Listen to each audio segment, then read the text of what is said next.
Well, hello everyone, and thank you for watching this segment of our Business 671 course.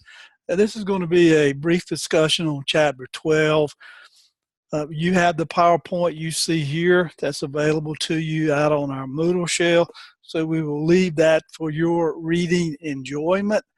And as you read this and couple what you're learning from your textbook, it's really about integrating your knowledge as you're reading these chapters and understanding what it's trying to get us to realize. So especially when you're answering some of these case questions or you're taking the quiz on these chapters, again, it's really about integrating that knowledge. You may not find per se a word-for-word question that you could pull directly out of the book or this PowerPoint to say, this is what they were saying. It's really about integrating, again, that knowledge that you are learning. And in this particular chapter, just a broad brush summary, is that it really talks about organizational structure, the control systems, the incentives that we have to incentivize employees, as well as managers of organizations from a business perspective, and the organizational culture and how that culture and incentives can be main tools used in strategy implementation. Now, it's a different mindset from building strategy and planning for strategy as it is implementing strategy. But implementing strategy is really the crux of what we're going to be learning in Business 671. And we know that when an organizational culture certainly impacts its ability to implement strategy, if it's highly centralized and bureaucratic organizational structure, then it may have difficulties in making decisions, especially if it's a tall organization like a pipeline bureaucratic management system.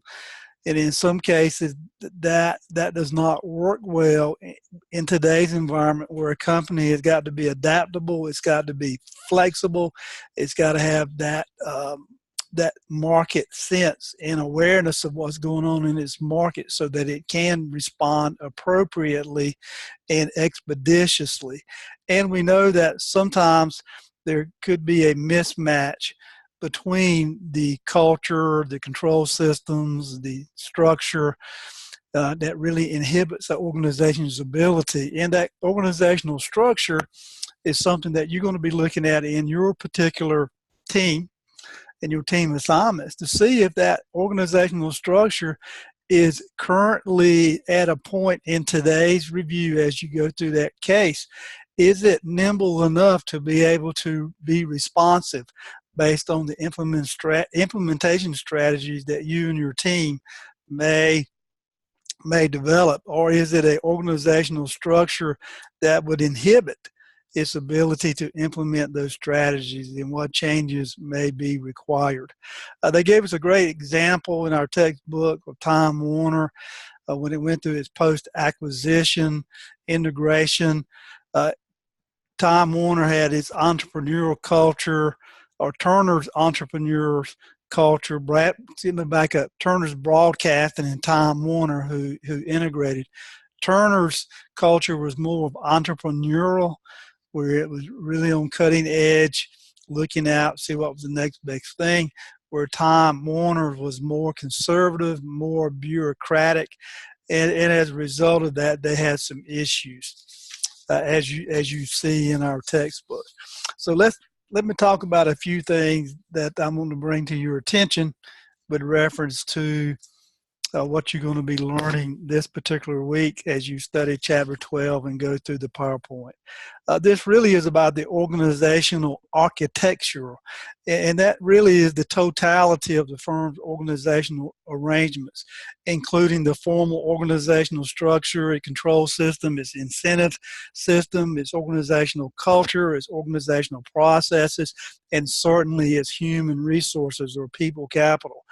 So that's the organizational architecture. And these organizational tasks that we just talked about really are those tasks that are functions of this strategy.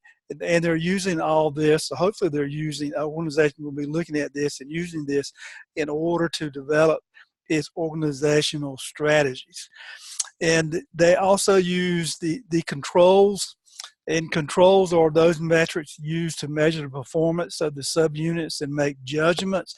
It's really about developing good key performance indicators and monitoring those indicators and making the necessary adjustments in the organization so that the performance can be maintained. And it's a different performance when a company gets, say, they have arrived where they want to be than it is to get there. So it takes a lot more diligence and focus to keep an organization there, more so as much or more than it does trying to get them there. And I think a great analogy of that is that you see that all the time in sports teams, where if you have a sports team who is consistently champions of their particular sport, and if you look back over the personnel from year to year, you constantly will see change of personnel. So they're constantly re-evaluating, re-looking at, trying to determine what's going to be in the best strategic interest of the team.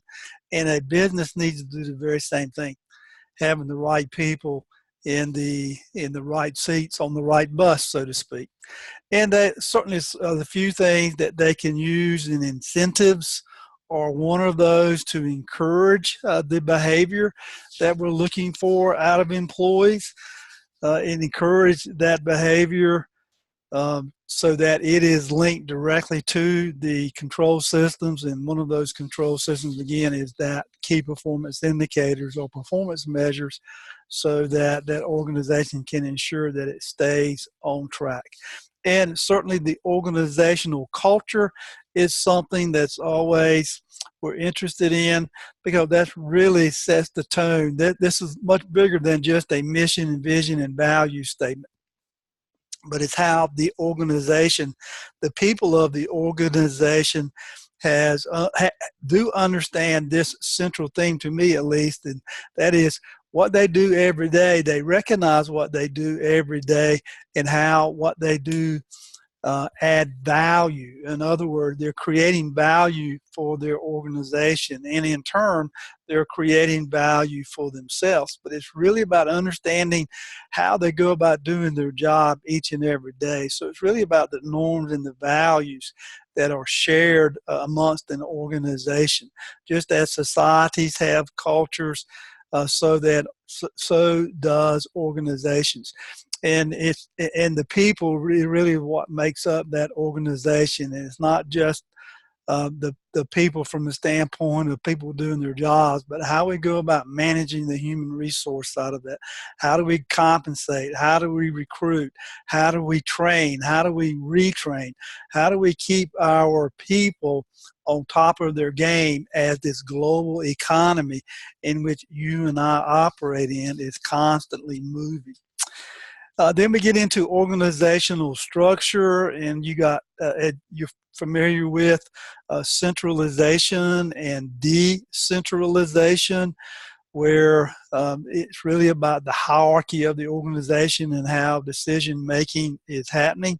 And we know that centralization is that condition where decision making authority is concentrated at a higher level within the organization, and as a result of that, the more centralized that it becomes, the more hierarchy that there is in an organization, and the more hierarchy that's in an organization, the slower to responsiveness of an organization occurs.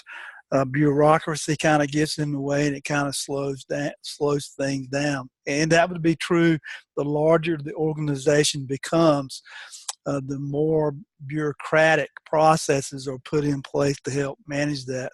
Where decentralization is where the decision making is pushed down to the lowest level possible.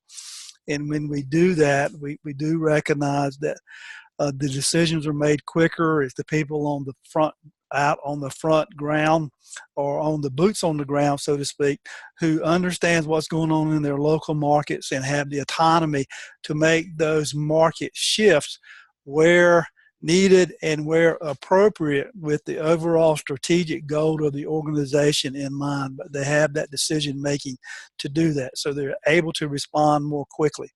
And there's certainly arguments for and against both of those that you'll see in your textbooks, and it really boils down to what type of organization that it is and how does it make sense to the overall strategic goals and objectives within the organization.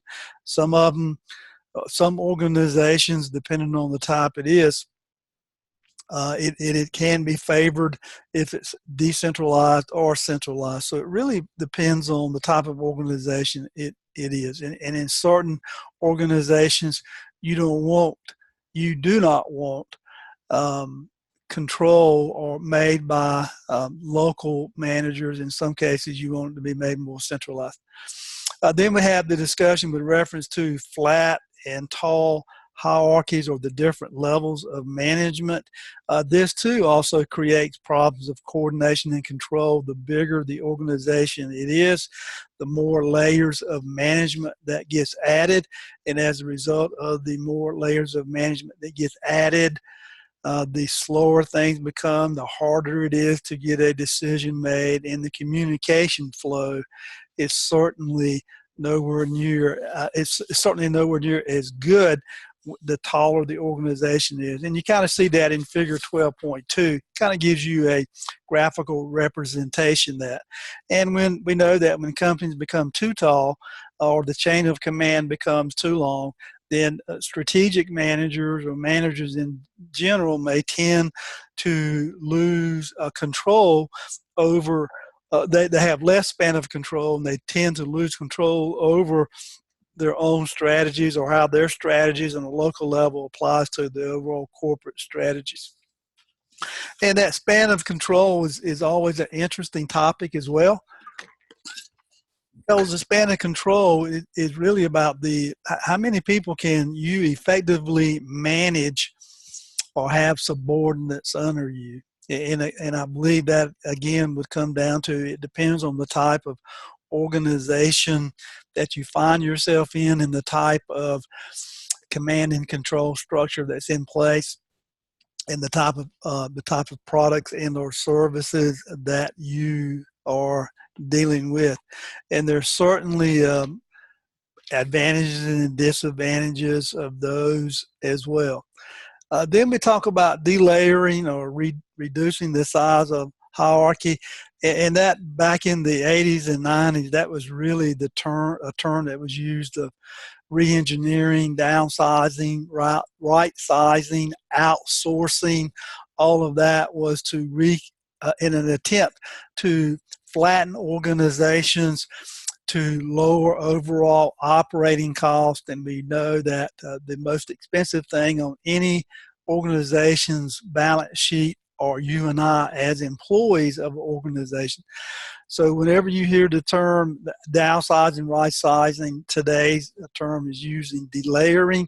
It's really about reducing the size of the hierarchy within the organization. And this delayering, it involves flattening the organization, downsizing the organization, and there's no real pretty way to say it. It's just when you're doing this, and a company does this all the time to manage their costs, you're really laying employees off. I mean, at the end of the day, that's what occurs.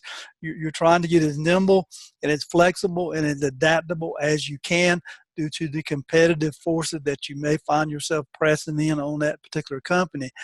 And as a result of that, because some organizations have naturally drifted toward a hierarchy or taller organization, that in some cases you just have to delayer from the standpoint for them to become more efficient at what they're doing. And they give us a great example here in Jack Welch when his tenure at GE, when he had a tremendous run there and GE stock just took off. Market value under his tenure was absolutely phenomenal, and where he went from 9 down to 5 layers within the organization and ended up laying off 150,000 people.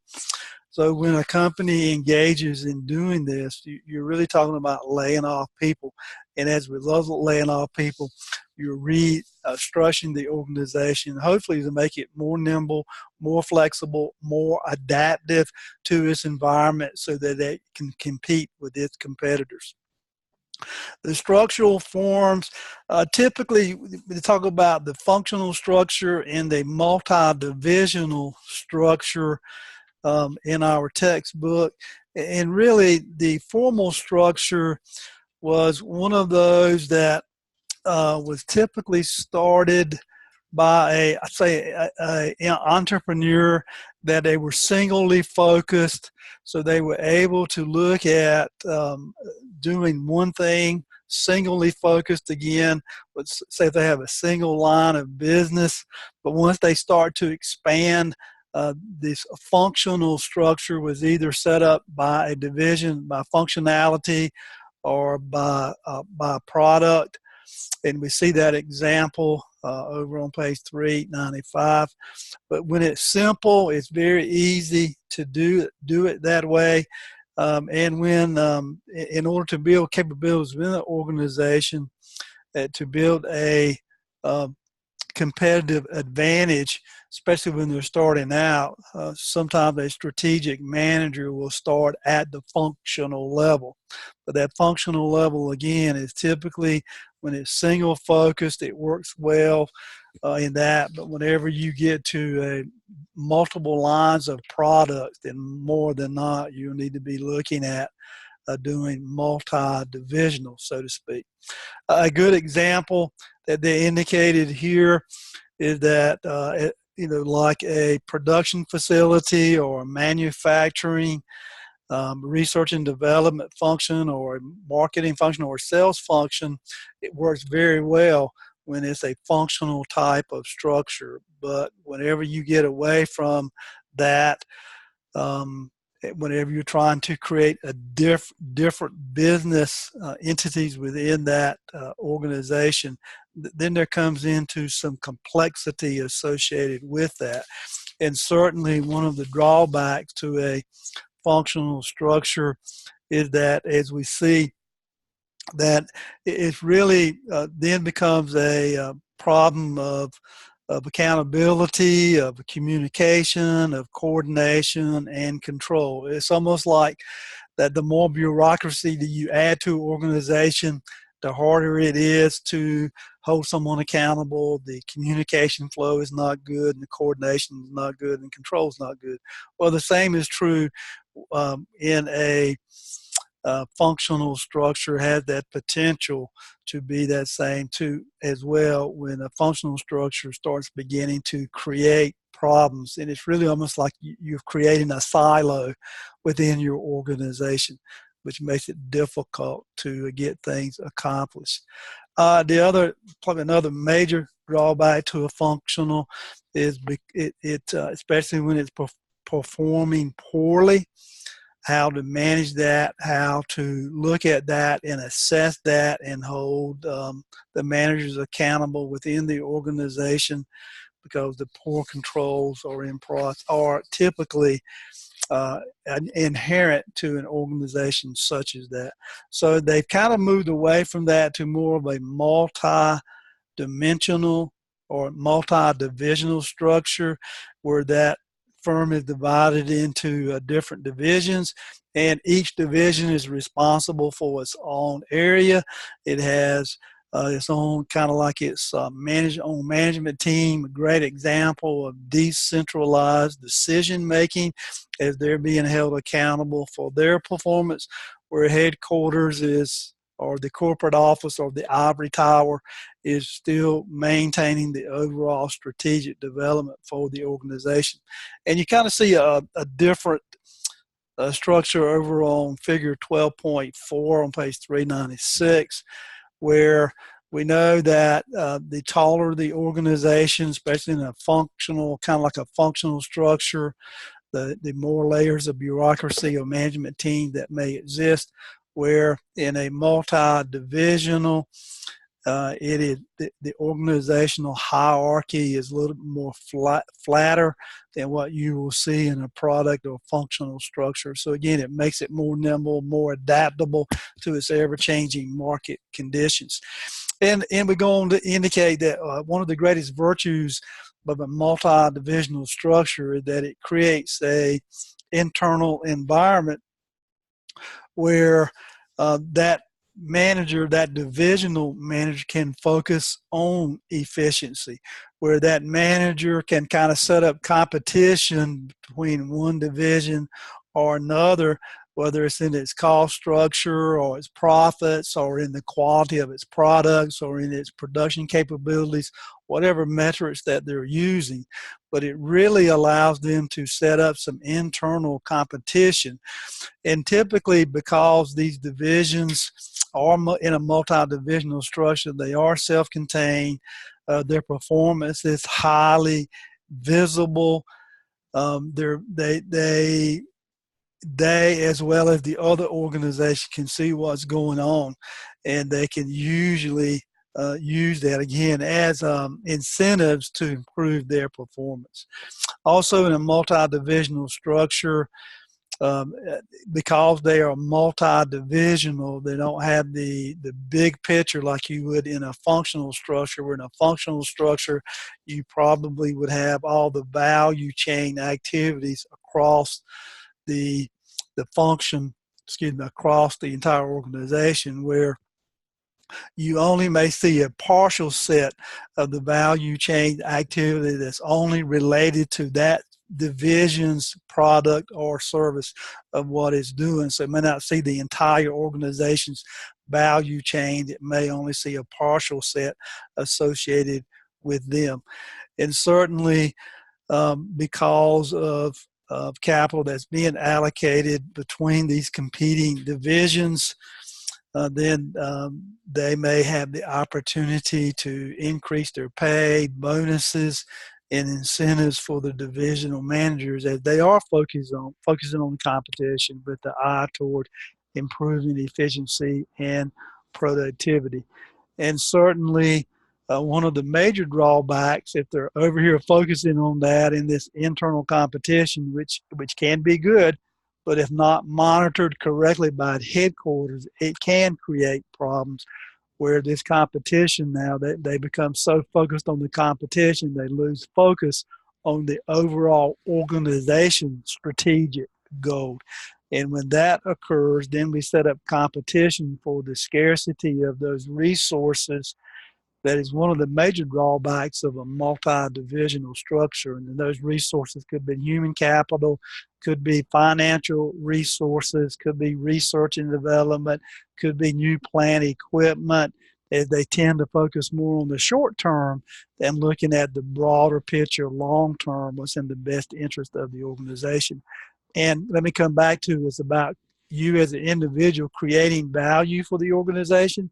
It's equally important in a multi-divisional structure that that division is creating value for the organization as well. Another structure that is you typically see is called a matrix structure. And you kind of see that on page 397, where we see in this particular example, figure 12.5, what it's kind of demonstrating to us in that particular figure is that you see that the activities of research, development, manufacturing, marketing, and sales are activities that are grouped by functions vertically, but yet the product or the development teams are done horizontally. So just a different way of looking at that. And this works well when you're looking at trying to achieve a tight coordination between functions in research and development, production, and marketing, as you can see there with the blue oval that kind of touches on R&D, manufacturing, and marketing. So it works good when you're trying to do something like that. But typically a matrix structure or a matrix organization is typically set up as a temporary organizational structure more so than a permanent structure, but it's more of a temporary structure in order to do that. Now, there are obviously some inherent dangers of having a matrix structure when it comes to command and control, who's in charge, who the employees report to, who they communicate with, if there's competing, like we saw earlier with the multi-division, if there's competing managers, how all of that's going to be managed. So it works well when something needs to be done quick, it needs to get focused attention, highly intensive, when you need to pool resources across the organization, but it should be done more on a temporary basis, more so than permanent. And you also have to look at the inherent dangers of the coordination and communications that may occur when you're doing a matrix organization. Forming formal integrating mechanisms. In general, whenever you think about the need for coordination between functions or divisions, the complexity, the more complex that integration may become. And as a result of that, again, depending on what the type of organization it is, then this integrating mechanism that we see over in figure 12.6, as the complexity increases, the greater need for that coordination becomes. So again, it depends on the type of organization and the type of functions in our products that are being created that you have to be concerned with. Control systems is where the managers use control systems, whether it's a goal, a standard, or a sub-goal, goals and standards. Feedback is offered where the methods of control can be the personal controls, the bureaucratic controls, the output controls, market controls, and incentive controls. It's all driven from the standpoint to take to a way of ensuring that the organization's strategic goals and objectives are being met. And as personal control means just that, personal controls without any direct supervision. Bureaucratic controls is when it requires a rigid set of rules and regulations, so to speak. And I kind of liken this methods of controls to engagement and disengagement. When you have engaged employees, they're taking personal control of their activities. They're the type of employees that just point and get out of the way, where some of these disengaged or somewhat disengaged employees need to have a rigid set of rules and regulations like you see in bureaucratic controls. And in this bureaucratic control, let's give this example. Let's say that in my workplace, I have a written out document that tells me what time I need to arrive for work, what time I can get off work, what time my lunch break is, what time my morning and afternoon breaks are, and activities such as that. Very stringent, very tightly controlled, as well as monitored, would be an example of a bureaucratic control. Output controls is where the managers are identifying tasks through key performance indicators, where they're using those key performance indicators as a way to set units or individual goals that those subdivisions or multi-divisions goals, individual goals plays into those, which plays into the overall goals of the organization. And certainly, as you recall, studying from Business 670, as an example, a cost leadership control, what they're looking at is how can they maintain their costs. If it's an organization that is trying to pursue a cost leadership strategy, then they're certainly looking at output controls as a way to reduce cost, because they're price point sensitive and they're closely monitoring and evaluating these performance output controls so that they can make the necessary adjustments to ensure that their cost leadership strategy it remains effective. And certainly, as we think about a cost leader along with that, is that they are really about monitoring and controlling and evaluating the functional performance measures very closely using output controls.